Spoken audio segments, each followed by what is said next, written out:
Track sense ہوتے ہیں ملتان میں ابھی بھی؟ بالکل، ملتان میں ابھی بھی ہوتے ہیں. ہر سیچرڈے اور ہر فرائیڈے کو ایک میٹ اینڈ گریٹس وغیرہ ہوتے ہیں. آپ نے اپنا فرسٹ پروجیکٹ کب سٹارٹ کیا تھا؟ میں نے اپنا فرسٹ پروجیکٹ 2019 میں سٹارٹ کیا تھا. آپ کا جو کارز گروپ ہے اس میں کتنی کارز ہیں ٹوٹل؟ ہمارے گروپ میں اس ٹائم 11 گاڑیاں ہیں. آپ نے آج تک کتنے پروجیکٹس کمپلیٹ کیے ہیں؟ میں نے آج تک 7 پروجیکٹ کیے ہیں. آپ کا ریسنٹ جو پروجیکٹ چل رہا ہے اس ٹائم وہ کون سے ہے؟ میرے پاس اس ٹائم سیوک EK. ایک پروجیکٹ جب آپ کمپلیٹ کر رہے ہوتے ہیں تو اس کے اندر آپ کتنا انویسٹ کرتے ہیں؟ دیکھیں، اگر یہ گنیں گے نا کہ ہم انویسٹ کتنا کریں، پھر گاڑی نہیں رکھ سکتے ہم. پروجیکٹ کو کمپلیٹ کرنے میں ہرڈلس کیا فیس کیے ہیں؟ ہرڈلس ہر پیشن میں ہیں.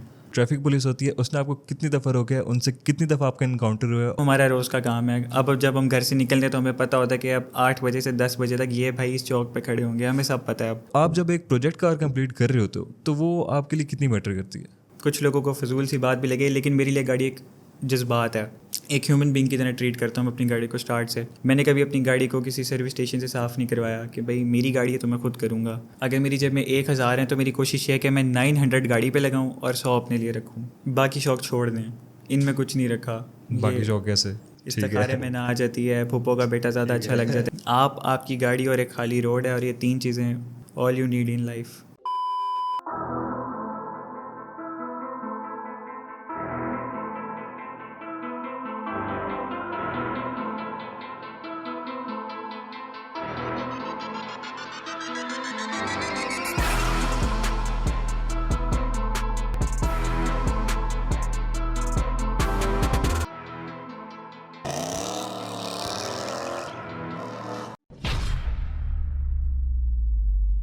السلام علیکم ویورز، میں ہوں شمائل احمد. ہمارے ملتان کے اس نئے پوڈ کاسٹ میں آج ہم ڈسکس کریں گے پاکستان کی ریسنگ کمیونٹی کے بارے میں. پاکستان کی ریسنگ کمیونٹی کو پاکستان میں اتنا زیادہ سپورٹ نہیں کیا جاتا. اس کے اوپر بہت سارے لوگ بہت زیادہ باتیں کرتے ہیں کہ یہ فضول شوق ہیں، ان پہ خرچہ ہوتا ہے، گاڑی اگر ایک دفعہ ایکسیڈنٹ ہو گیا اس کا تو سارا پروجیکٹ ختم ہو جاتا ہے. لیکن وہیں پر پاکستان میں کچھ لوگ اس چیز کے اوپر بہت زیادہ امپریسو ورک کرتے ہیں، جس بارے میں آج ہم بات کریں گے اپنے ایک دوست رافع کے ساتھ. تو آئیے اپنے اس پوڈ کاسٹ میں ویلکم کرتے ہیں ہم رافع کو. السلام علیکم رافع، کیسے ہیں؟ وعلیکم السلام، ٹھیک ٹھاک، آپ بتائیں؟ اللہ کا شکر. تو رافع، سب سے پہلے آپ ہمیں یہ بتائیں کہ آپ کا انٹرسٹ کیسے بنا؟ Thank you so much for having me.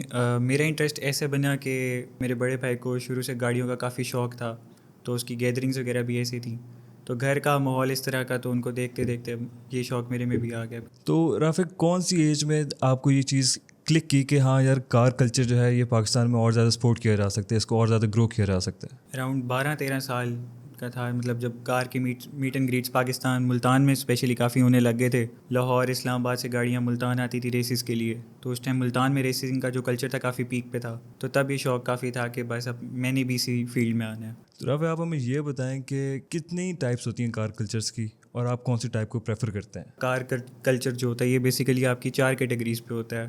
Rally racing ہوتی ہے، ڈریگ ریسنگ ہوتی ہے، ڈرفٹ بلٹس ہوتے ہیں، اور آپ کا ایک اسٹیٹک کار ہوتی ہے. تو زیادہ تر میرا جو شوق ہے وہ اسٹانس کی طرف ہے اور ڈریگ ریسنگ کی طرف ہے. اسٹینس کے بارے میں ذرا آپ ہمارے ویورز کو تھوڑا سا اور بتا دیں کہ اسٹینس کلچر کیسے ہوتا ہے؟ اسٹینس کلچر بیسیکلی اس میں بھی پھر آگے کیٹیگریز ہوتی ہیں. 3 کلچرز پہ ہوتا ہے یہ بھی. یا تو آپ اپنی گاڑی کو اسٹیٹک بلڈ کرو، یا آپ اس میں ایئر سسپینشن آتی ہے. گاڑی لوڈ ہوتی ہے، بیسیکلی اس کو اسٹیٹک بولتے ہیں، جو اپنی ہائٹ سے چینج نہیں ہو سکتی. تو ایک لوڈ کار ایک پیاری لگتی ہے. تو ہر بندے کا اپنا اپنا ایک ٹیسٹ ہوتا ہے گاڑی کو پیارا بنانے کا. تو رافع، آپ ہمیں یہ بتائیں کہ آپ نے اپنا فرسٹ پروجیکٹ کب سٹارٹ کیا تھا؟ میں نے اپنا فرسٹ پروجیکٹ 2019 میں سٹارٹ کیا تھا. کرولا 2005 ماڈل، جس کو پاکستان میں دمبا بھی بولتے ہیں. تو وہ تھا پہلا پروجیکٹ. گھر کی گاڑی تھی تو اسی کو تیار کر لیا تھا. تو آپ کے گھر والوں نے آپ کو کچھ بولا نہیں کہ یہ آپ نے کیا کر دیا ہے گاڑی کو؟ آپ کے فادر نے آپ کو کچھ نہیں کہا؟ گھر والے بالکل بولتے ہیں، ابھی بھی آج تک بولتے ہیں، لیکن ظاہر سی بات ہے، شوق ہے تو اس کو کرنا پڑتا ہے. آپ اپنے ساتھ گئے اپنے کار ٹیسٹ کے اکارڈنگلی آپ اور لوگوں کو کیسے ڈھونڈتے ہیں؟ ایسے ہوتا ہے کہ ملتان کے اندر ہر سیچرڈے اور ہر فرائیڈے کو ایک میٹ اینڈ گریٹس وغیرہ ہوتے ہیں. آپ کی گاڑی ہوتی ہے، آپ اس کو لے کے جاتے ہو. جو باقیوں نے پریپیئر کی ہوتی ہیں وہ ان کو لے کے آتے ہیں. آپ باقیوں کی گاڑیاں دیکھتے ہو، لوگ آپ کی گاڑی دیکھتے ہیں. آپ کی سملر سوچ ہوتی ہے، ٹیسٹ جس کا سملر ہو، جو آپس میں بات کرتے ہیں، وہ آپ کو 2 مشورے دیتے ہیں، آپ اس سے 2 مشورے سنتے ہو. تو رافع، آپ ہمیں یہ بتا سکتے ہیں کہ آپ کا جو کارز گروپ ہے اس میں کتنی کارز ہیں ٹوٹل؟ ہمارے گروپ میں اس ٹائم 11 گاڑیاں ہیں. کون کون سی؟ اس میں آپ کو ٹویوٹا کریسیڈا ملتی ہے, جی ایم سی ملتی ہے, سیوک 1995 ملتی ہے, 1988 ملتی ہے, سیوک ای کے جو کافی فیمس ہے وہ ملتی ہیں, بی ایم ڈبلیو E46 ملتی ہے اور E36 ملتی ہے, اور آپ کو سی ایف ملتی ہے جس کو کیٹ آئی بولتے ہیں. 2004 ماڈل آئی گیس سیوک ہے, وہ ہماری پراپر ایک ڈریگ بلڈ گاڑی ہے جس کے اندر K24 سویپٹ ہے. ڈریگ بلڈ کا جیسا آپ نے یہاں پہ ذکر کیا, آپ ہمیں ذرا ڈفرینس بھی بتاتے رہیں ساتھ ساتھ کہ آپ کے گروپ میں جتنی بھی کارز ہیں وہ ڈریگ بلڈ ہیں, ڈرفٹ بلڈ ہیں, اسٹینس ہیں, کون کون سی کارز انکلوڈ ہوتی ہیں آپ کے گروپ میں؟ ہمارا گروپ جو بیسیکلی مکس وکٹز ہے یہ ایک ریسنگ گروپ ہے, ٹریک کو زیادہ پریفر کرتا ہے, لیکن اس میں الگ ٹائپس کی گاڑیاں بھی ہیں جس کے اندر آپ کو ایک E36 ملتی ہے جو ایک پراپر ڈرفٹ بلڈ گاڑی ہے, اور آپ کو اسٹیٹک گاڑیاں بھی مل جاتی ہیں. 2000 ماڈل ای کے بہت ایک پیاری گاڑی ہے اگر آپ نے اس کو اسٹیٹک بلڈ کرنا ہے. ان کی ماڈیفکیشنز کے بارے میں کچھ بتائیں کہ آپ لوگوں نے کیسے اپنی یہ گاڑیاں ماڈیفائی کرنی اسٹارٹ کی اور کب سے لے کے کب تک آپ ان کو ابھی تک ماڈیفائی کرتے جا رہے ہیں؟ میں نے جو گاڑی اسٹارٹ کی اپنی وہ میں نے آپ کو جیسے کہ 2019 میں اسٹارٹ کی تھی. اس کے بعد اگر آپ نے ایک اسپیسیفک گاڑی تیار کرنی ہے تو آپ کا ڈپینڈ کرتا ہے آپ نے اس کو کیا تیار کرنا ہے. ڈرفٹ بلڈ تیار کرنی ہے, ٹریک تیار کرنی ہے, اس کو اسٹیٹک بلڈ کرنا ہے. تو اس حساب سے اگر آپ نے ایک ڈرفٹ بلڈ تیار کرنی ہے وہ آپ کی 6 مہینے میں بھی تیار ہو سکتی ہے. آپ کے بجٹ پہ ڈپینڈ کرتا ہے کہ آپ نے اس پہ کتنے پیسے لگانے ہیں. اگر ایک اسٹیٹک بلڈ تیار کرنی ہے وہ 2 مہینے میں بھی ہو سکتی ہے, لیکن اگر آپ ٹوٹل ایک اسکریپ گاڑی کو کنورٹ کر رہے ہو تو وہ 1 سال بھی لے سکتی ہے. تو رافع, آپ نے آج تک کتنے پروجیکٹس کمپلیٹ کیے ہیں؟ میں نے آج تک 7 پروجیکٹ کیے ہیں. 7 پروجیکٹس. ان پروجیکٹس میں کون کون سی کارس تھیں؟ وہ پروجیکٹ اسٹارٹ ہوتا ہے شیراڈ, ٹھیک ہے, پہلا پروجیکٹ تھا. اس کے بعد جیسے میں نے آپ کو بتایا کرولا دمبا جس کو بولتے ہیں, اس کے بعد سیوک ای ایف, سیوک ای کے, سیوک ایکس, الٹس 1.6 ٹویٹا کی, اور سیوک 1995. تو آپ کی یہ ساری کی ساری پروجیکٹ کارس تھیں فار ڈریگ ریسنگ؟ ان میں کچھ ڈریگ ریسنگ کے لیے بھی تھیں, کچھ اسٹیٹک بلڈ بھی تھیں. ٹھیک ہے. رافع, آپ ہمیں یہ بتائیں ان کی ماڈیفکیشن میں جس طرح انجنس کی بات کرتے ہیں کہ انجن جو ہوتا ہے وہ ایک کار کی مین چیز ہوتی ہے, وہی ساری کی ساری پاور انکلوڈ کرتے ہیں, تو آپ کے اکارڈنگلی کون سا انجن بیسٹ ہے؟ انجن ڈپینڈ کرتا ہے آپ کے پاس گاڑی کون سی ہے. اگر آپ کے پاس ہونڈا ہے تو ہونڈا کے اندر اس ٹائم جو سب سے ریلائبل اور ایک اچھا انجن ہے وہ K24 آپ کو ملتا ہے. پاورفل ایک انجن H23 بھی ہے لیکن وہ اتنا کوئی ریلائبل نہیں ہے. K24 ایک اچھا ریلائبل انجن ہے. اگر آپ کے پاس ٹویوٹا ہے تو اس کے اندر آپ کو بہت آپشنز ملتے ہیں. آپ کو 1UZ ملتا ہے, 2UZ, V8, 1JZ, 1ZZ, اور اس طرح کے بہت انجن ملتے ہیں آپ کو. آپ کا ریسنٹ جو پروجیکٹ چل رہا ہے اس ٹائم وہ کون سا ہے؟ میرے پاس اس ٹائم سیوک ای کے, اور اس میں کون سا انجن ہے؟ D16. D16. آپ نے یہ انجن کہاں سے پرچیز کیا اور کیا پرائس بریکٹ تھے اس انجن کی؟ یہ انجن پرچیز کیا تھا لاہور بلال گنج سے. آپ کو ایزیلی انجن وغیرہ مل جاتے ہیں, تو اس کی پرائس رینج ہوتی ہے اراؤنڈ 1.5 سے 2 لاکھ. انجنس کے اکارڈنگلی اگر آپ ہمیں تھوڑا سا اور ایکسپلین کر دیں کہ انجنس کہاں سے اگر پرچیز کرنے ہوں, کیسے انجنس چاہیے ہوتے ہیں پروجیکٹ کارس کے لیے, اور یہ ہمیں کہاں سے ایزیلی ریسورسیبل ہوتے ہیں, اور ان کی پرائس رینج کیا ہوتی ہے؟ انجن آپ کو ایزیلی مل جاتا ہے راول پنڈی میں ایک جگہ ہے سلطان کا کھو, کافی لوگوں کو پتہ بھی ہوگا. ٹھیک ہے, تو وہاں سے آپ کو ایزیلی سورس ہو جاتا ہے. پشاور سے آپ کو اچھے انجن مل جاتے ہیں, بلال گنج سے آپ کو اچھے انجن مل جاتے ہیں. اور اگر آپ انجن بلڈ کرنا چاہیں تو وہ بھی ایک بہت اچھی ایک آپشن ہے. اگر آپ انجن کو بلڈ کریں تو آپ ایک 1600 انجن سے 2400 cc انجن کو بھی آپ کمپیئر کر سکتے ہیں اگر آپ بلڈ کریں.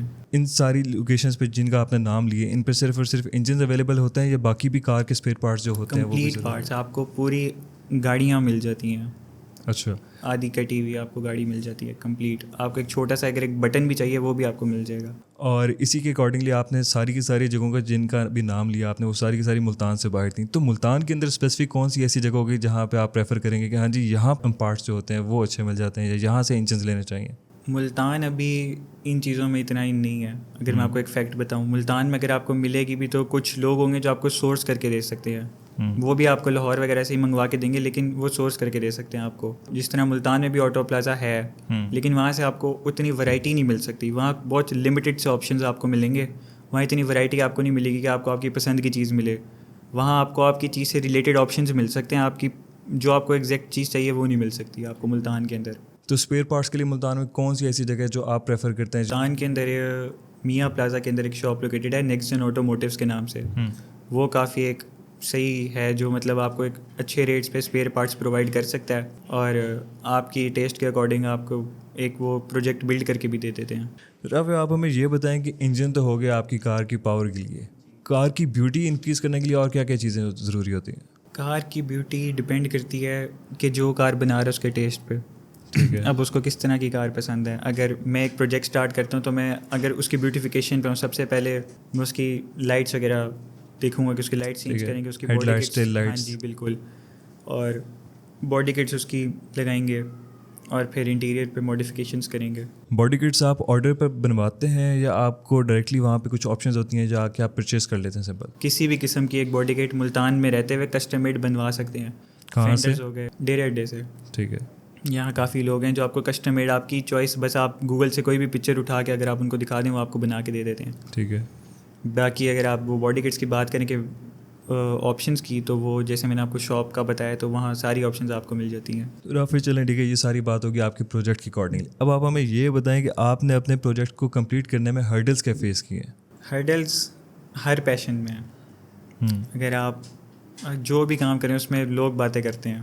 اگر آپ ایک گاڑی تیار کریں تو زیادہ تر جو آپ کو کمپلیمنٹ ملتا ہے وہ یہ ہوگا کہ حرام دا پیسہ ہے, بگڑی اولاد ہے, اس طرح کے کافی کمپلیمنٹس ملتے ہیں جو ہم بھی سنتے ہیں. کبھی ہماری بھی گاڑی کا بھی شیشہ نیچے ہوتا ہے تو ہم سنتے ہیں اس طرح کی باتیں.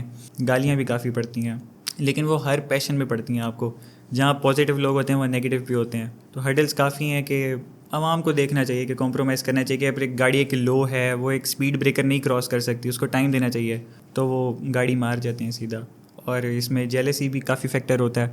اگر آپ کی گاڑی پیاری لگ رہی ہے اور وہ کھڑی ہوئی ہے تو لوگ لکیریاں مار جاتے ہیں بلا وجہ. آپ نے عوام کی بات کی, آپ نے کہا کہ حرام دا پیسہ ہے, تو آپ ہمیں یہ بتائیں کہ آپ ایک پروجیکٹ جب آپ کمپلیٹ کر رہے ہوتے ہیں تو اس کے اندر آپ کتنا انویسٹ کرتے ہیں؟ دیکھیں اگر یہ گنیں گے نا کہ ہم انویسٹ کتنا کریں, پھر گاڑی نہیں رکھ سکتے ہم, کیونکہ یہ چیز گن ہی نہیں سکتے آپ. اگر آپ گننے بیٹھے نا کہ اگر آپ نے گاڑی پہ اتنے پیسے لگائے ہیں, مجھے خود کو ہوگا کہ یار یہ کب ہوا ہے, تو آپ گن نہیں سکتے. اس پہ لگتے ہیں اور پھر بے تحاشا لگتے ہیں. تو جب آپ اپنا پروجیکٹ کمپلیٹ کر رہے ہوتے ہیں تو آپ انویسٹمنٹ اپنے گھر سے لیتے تھے, اپنے بابا سے, یا آپ خود کچھ ارن کرتے ہیں؟ نہیں, گھر والوں کا تو اتنا سین نہیں تھا. جیسے میں نے کہا بڑا بھائی, بس وہی سین ہے سارا. تو بڑے بھائی کی بدولت آپ بھی اپنے رستے سیدھے کرتے جا رہے ہیں.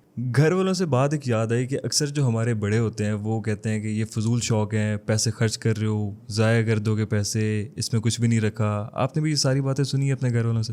بالکل سنی ہے, لیکن اگر آپ یہ دیکھیں کہ کچھ لوگوں کا یہ شوق ہے, کچھ اس کو اپنے پیشن کو اپنا پروفیشن بھی بنا لیتے ہیں. کچھ لوگ گاڑی تیار کرتے ہوئے ولاگنگ کرتے ہیں, ولاگنگ سے وہ ارن کر رہے ہیں جن کا ٹھیک ٹھاک گھر وغیرہ چلتا ہے. کچھ لوگ ایک اسکریپ گاڑی لے کے اس کو تیار کر کے اس کو آگے اچھی سیل آؤٹ کر سکتے ہیں. میں نے بھی کیے ہیں. تو رافع, آپ ہمیں یہ بتائیں کہ آپ جب اپنا ایک پروجیکٹ کمپلیٹ کر لیتے ہیں, اس کے بعد جب آپ روڈس پر نکلتے ہیں, لوگوں سے تو چلو آپ نے سنا ہی سنا جو بھی سنا, ٹھیک ہے, اس کے علاوہ جو ٹریفک پولیس ہوتی ہے اس نے آپ کو کتنی دفعہ روکا ہے, ان سے کتنی دفعہ آپ کا انکاؤنٹر ہوا ہے, اور کن کن ریزنس پہ انہوں نے آپ کو روکا ہے؟ ٹریفک پولیس ماشاء اللہ کافی دفعہ انکاؤنٹر ہو چکا ہے, بہت دفعہ ہو چکا ہے. مطلب ہمارا روز کا کام ہے. اب جب ہم گھر سے نکلتے ہیں تو ہمیں پتہ ہوتا ہے کہ اب 8 بجے سے 10 بجے تک یہ بھائی اس چوک پہ کھڑے ہوں گے, ہمیں سب پتہ ہے. اب حفظ ہو گیا, ظاہر سی بات ہے. نمبر پلیٹس پہ روکتے ہیں, ٹنٹڈ شیشوں پہ روکتے ہیں, اور بلا وجہ بھی کر ہی لیتے ہیں. بلا وجہ سے آپ کا کیا مطلب ہے؟ اس بات کو ذرا ایکسپلین کرو. مطلب وہ دیکھتے ہیں کہ ایک گاڑی اگر ایک تیار ہوئی ہوئی ہے تو موڈ پہ ڈپینڈ کرتے ہیں. اچھا ٹھیک ہے. رافع, آپ ہمیں یہ بتاؤ کہ آپ کا ڈریم پروجیکٹ کیا ہے؟ ڈریم پروجیکٹ میرا نسان GTR R35. اس کو آپ اسٹینس بلڈ کرنا چاہتے ہو, ٹریک بلڈ کرنا چاہتے ہو, یا ڈرفٹ بلڈ؟ نسان GTR ایک آل اوور گاڑی ہے. وہ آپ کی اسٹینس بلڈ بھی ہے, وہ آپ کی ڈریگ بلڈ بھی ہے, وہ آپ کی ڈرفٹ بلڈ بھی ہے. اور ویسے ایک پروجیکٹ کو کمپلیٹ کرنے میں ٹائم کتنا لگتا ہے, ایسٹیمیٹڈ ٹائم؟ اگر مطلب ہمارے ویورز میں سے کسی کوئی ایک آدھا بچہ ایسا ہو جو کہ ہاں یار میں اپنی ایک پروجیکٹ کمپلیٹ کرنا چاہتا ہوں, تو اس کو آئیڈیا ہو کہ ہاں مجھے ایک پروجیکٹ کے لیے اتنی انویسٹمنٹ چاہیے, اتنا ٹائم چاہیے, اتنے ٹائم کے بعد میں اپنا ایک پروجیکٹ کمپلیٹ کر سکتا ہوں. اراؤنڈ آپ کو 2 سے 3 لاکھ اور 2 مہینے. 2 سے 3 لاکھ اور 2 مہینے.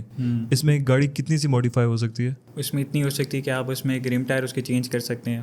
وہ تو اب ریم ٹائر کافی مہنگے ہو چکے ہیں, پہلے اتنے مہنگے نہیں تھے. پہلے آپ کو انڈر 1 لاکھ کے اندر آپ کو بہت اچھے ریم مل سکتے, لیکن آج کل ریم کے ریٹ 2-2.5 لاکھ سے کم آپ کو ریم نہیں ملتا. تو اس میں آپ گاڑی کے ریم ٹائر چینج کر سکتے ہیں, آپ گاڑی کی لائٹس وغیرہ فرنٹ بیک چینج کر سکتے ہیں, باڈی کٹس لگا سکتے ہیں, اور انٹیریئر میں تھوڑی بہت ماڈیفکیشنس کر سکتے ہیں. یہ انڈر 2-3 لاکھ کمپلیٹ ہو جاتا ہے. لیکن اگر یہیں پہ ہم انجن کی بات کرتے ہیں تو انجن کی پرائسز کتنی ہیں؟ انجن تو ایکسپینسو ہے کافی. انجن پرائسز بالکل, انجن پرائسز ایک بہت الگ کیٹیگری ہے. اس میں آپ کا کوئی پیسہ اگر لگ رہے ہیں تو ان کی بریک نہیں ہے, ان کی بریک فیل ہو چکی ہے, وہ پھر پیسے لگ رہے ہیں اور پھر لگتے جا رہے ہیں. بریک فیل سے آپ یہ بتائیں کبھی آپ کی اپنی کار کی بریک فیل ہوئی ہے جب آپ چلا رہے ہو؟ نہیں, اللہ کا شکر ہے اس طرح کا کبھی کوئی واقعہ ہوا نہیں ہے. رافع, آپ مجھے یہ بتاؤ کہ آپ جب ایک پروجیکٹ کمپلیٹ کر رہے ہوتے تو وہ آپ اس کو کیا سمجھتے ہو کہ یہ آپ کے لیے کتنی میٹر کرتی ہے ایک چیز کچھ لوگوں کے لیے گاڑی صرف گاڑی ہوتی ہے, کچھ لوگوں کے لیے وہ صرف ایک انویسٹمنٹ ہوتی ہے کہ ہاں ہم اس کو کچھ ٹائم کے بعد پروفٹ میں سیل کر دیں گے. تو آپ جب ایک پروجیکٹ کار کمپلیٹ کر رہے ہوتے ہو تو وہ آپ کے لیے کتنی میٹر کرتی ہے؟ جیسے آپ نے بات کی ہے کہ کچھ لوگوں کے لیے گاڑی انویسٹمنٹ ہے, کچھ کے لیے ایسیٹ اور کچھ کے لیے صرف ایک ٹرانسپورٹ ہے. اگر آپ ایک کار کا ایسے پوچھیں تو اس کے لیے کچھ کے لیے شوق ہے, کچھ لوگوں کو فضول سی بات بھی لگے, لیکن میرے لیے گاڑی ایک جذبات ہے. ایک ہیومن بینگ کی طرح ٹریٹ کرتا ہوں اپنی گاڑی کو اسٹارٹ سے. میں نے کبھی اپنی گاڑی کو کسی سروس اسٹیشن سے صاف نہیں کروایا کہ بھائی میری گاڑی ہے تو میں خود کروں گا. اور جب تک گاڑی ورک شاپ میں رہتی ہے میں بھی ساتھ ورک شاپ میں رہتا ہوں کہ گاڑی اکیلی ہوگی. تو گاڑی ایک جذبات ہے اور ایچ اینڈ ایوری تھنگ. جب آپ گاڑی کے ساتھ ہو تو آپ اس دنیا سے کٹ آف ہو.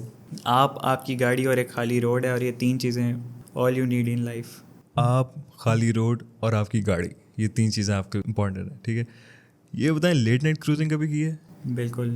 نیبرز نے کبھی شکایت نہیں کی آپ سے کہ آپ کی گاڑی بہت شور مچاتی ہے, ایگزاسٹ آپ کی کار میں ہوگا؟ نیبرس کرتے ہیں, بالکل کرتے ہیں. شروع میں بہت زیادہ کرتے تھے, اب ان کو ذرا عادت ہو گئی اس چیز کی بھی. لیکن ابھی بھی اگر کرتے ہیں تو ظاہر سی بات ہے, اوور ایج لوگ ہیں وہ بھی کہتے ہیں کہ ہم ہارٹ پیشنٹ ہیں, کچھ سو رہے ہوتے ہیں, کچھ کی نیند خراب ہوتی ہے. تو کوشش کرتے ہیں کہ ہم بھی دن کے ٹائم میں گاڑی نکالیں, لیکن دن کے ٹائم پھر وہی بات ہے, ٹریفک بہت ہوتی ہے, ٹریفک پولیس, ٹریفک, اور وہی کافی ہرڈلس فیس کرنی پڑتی ہیں. تو کوشش کرتے ہیں جب رات کو گاڑی نکالیں تو پھر رات کو نیندیں خراب ہوتی ہیں سب کی. اور اس چیز کو آپ کور کرنے کے لیے آپ موسٹلی ٹرائی کرتے ہیں کہ آپ دن میں کروز کر لیں. بالکل. ملتان میں کون سی جگہ ایسی ہے جہاں پہ آپ کو کروزنگ کا سب سے زیادہ مزہ آتا ہے؟ ملتان میں ڈی ایچ اے کافی حد تک پہلے ادھر کروز کا سین ہوتا تھا, لیکن اب ڈی ایچ اے جب کافی ڈیولپ ہو چکا ہے تو انہوں نے ذرا اس چیز پہ پابندی کر دی ہے کہ ایک پریپیئرڈ گاڑی ڈی ایچ اے کے اندر نہیں جا سکتی اب. مطلب اس کو آپ وہ گیٹ سے آپ کو واپس بھیج دیتے ہیں. تو بوسن روڈ پہ اور رائل آرچرڈ ویلی روڈ پہ کافی ملتان میں ٹریک سین ہوتا ہے ابھی بھی. ٹریک سینز ہوتے ہیں ملتان میں ابھی بھی؟ بالکل, ملتان میں ابھی بھی ہوتے ہیں, لیکن اتنا آؤٹ نہیں ہے وہ کہ سب کو بتایا جائے کہ آؤ ریس ہو رہی ہے, پھر وہ ظاہر سی بات سیکورٹی ایشوز ہو جاتے ہیں. ٹھیک ہے, تو آپ لوگوں تک یہ ساری باتیں کیسے پہنچتی ہیں؟ ہمارے واٹس ایپ پہ گروپس بنے ہوئے ہیں. گروپس بنے ہوتے ہیں کار میٹس کے لیے. نائس. اچھا مجھے یہ بتاؤ رافع کہ جب آپ آٹو شوز پر جاتے ہو, آٹو شوز پہ لوگ آپ کی گاڑیوں کو اپریشیٹ کرتے ہیں, آپ لوگوں کی اپریسیشن دیکھتے ہو, تو آپ کو لگتا ہے کہ آپ نے جتنی بھی انویسٹمنٹ اس کے اندر کی ہے, آپ نے جتنی بھی ہرڈلس فیس کی ہیں, آپ نے جتنا بھی اس کے اندر ٹائم انویسٹ کیے ہے, was it worth it? Auto show سے کم از کم بھی ہمیں 1 مہینہ پہلے اپنی گاڑی پہ دھیان دینا شروع کر دینا ہوتا ہے. دن رات ہمارے ورک شاپ میں گزرتے ہیں, ہم سارا دن کچھ نہیں کھاتے. اگر میری جیب میں 1000 ہیں تو میری کوشش یہ ہے کہ میں 900 گاڑی پہ لگاؤں اور 100 اپنے لیے رکھوں. اتنی سیکریفائسز کرنے کے بعد جب ہماری گاڑی 1 مہینے بعد آٹو شو پہ جاتی ہے, ہماری اس میں نیند جاتی ہے, ہم گھر والوں سے کٹ آف ہو جاتے ہیں. ظاہر سی بات اگر ہم کوئی جاب وغیرہ کرتے ہیں, کوئی بزنس کرتے ہیں, ہمارا وہ بھی ڈسٹرب ہوتا ہے. اس کے بعد جب ہم آٹو شو پہ جاتے ہیں, صرف ایک تھمز اپ اگر ہمیں مل جاتا ہے, ٹوٹلی ورتھ اٹ ہے. پھر وہ چیز صرف ایک تھمز اپ کی بات ہے ساری. آپ کو کبھی سرٹیفکیٹس ملے یا ایوارڈس ملے آپ کی کارس کے اکارڈنگلی؟ سرٹیفکیٹس ہاں جی, آٹو شوز وغیرہ پہ ملتے ہیں بالکل, اور شیلڈ وغیرہ ملتی ہے. اب رافع مجھے یہ بتاؤ کہ پاکستان میں کار کمیونٹی کو کیا ایسی چیزیں ہیں جو روک رہی ہیں اس چیز کو گرو ہونے سے؟ یہ چیز صحیح سے گرو نہیں ہو سک رہی, لوگ اس چیز کے بارے میں برا بھلا کہتے ہیں, ریسنگ سپورٹ کو پاکستان میں برا کہا جاتا ہے. آپ ایز اے بینگ اے کار گئے, آپ کے مائنڈ میں کیا ساری چیزیں آتی ہیں کہ پاکستان میں اگر یہ سب چیزیں ہو جائیں تو پاکستان کی یوتھ جو ہے جو اس ٹریک کے اوپر ہے اس کو ایک اچھی لائف سپورٹ مل جائے گی, وہ ایک سیدھے ٹریک پر آ جائے گی؟ آپ کو کیا لگتا ہے کہ کون سی ایسی چیزیں اور ہونی چاہیے پاکستان میں ریسنگ کمیونٹی گرو کرنے کے لیے؟ پاکستان میں کافی حد تک یہ جو ٹرینڈ ہے آ چکا ہے. لاہور میں اور کراچی میں کافی ٹریکس بن چکے ہیں جہاں پہ ایونٹس وغیرہ ہوتے ہیں. اسلام آباد میں ٹریک ایونٹ ہوا ہے ریسنٹلی, بہت اچھا ہوا ہے. مطلب چاہیے ان کو کہ ٹریکس وغیرہ پرووائڈ کریں جس سے آپ کی ریش ڈرائیونگ کم ہو سکتی ہے, آپ کے ایکسیڈنٹس کم ہو سکتے ہیں. جو ینگسٹر جو روڈ پہ ریسز وغیرہ کرتے ہیں یا آپ کے کم ہو سکتے ہیں. اس چیزوں سے اوائڈ ہو سکتا ہے اگر ہمیں ایک پراپر ٹریک مل جائے. لیکن پاکستانی ابھی اس چیز کو اڈاپٹ نہیں کر پا رہے کہ یہ بھی ایک سپورٹ ہے. ہمیں بار بار بس ایک وہی چیز فیس کرنی پڑتی ہے کہ حرام دہ پیسہ ہے. جب آپ لوگوں سے یہ سنتے ہیں کہ یہ حرام دہ پیسے, تو اس کے بعد آپ کا کیا ریئیکشن ہوتا ہے؟ ہم کہتے ہیں کہ چلو اگر ہمارا حرام دہ پیسہ یا ہمارے باپ کا پیسہ ہے تو پھر آپ اپنے باپ کو بھی بولو گے کما لے. اچھا ٹھیک ہے Rafay, at the end of the podcast آپ ہمارے ویورز سے کچھ کہنا چاہتے ہیں جو ینگسٹرز ہیں جو اس کار کمیونٹی کو اور زیادہ گرو کرنا چاہتے ہیں, جن میں یہ پیشن ہے کہ ہاں یار ہم بھی اپنے پروجیکٹس کمپلیٹ کریں, کچھ اسٹارٹ کریں, آپ ان کے بارے میں کچھ کہنا چاہتے ہیں؟ آپ ان کو کیسے موٹیویٹ کر سکتے ہیں؟ میرا سب کو میسیج یہی ہے کہ جو دیکھ رہے ہیں یہ باقی شوق چھوڑ دیں, ان میں کچھ نہیں رکھا. باقی شوق کیسے؟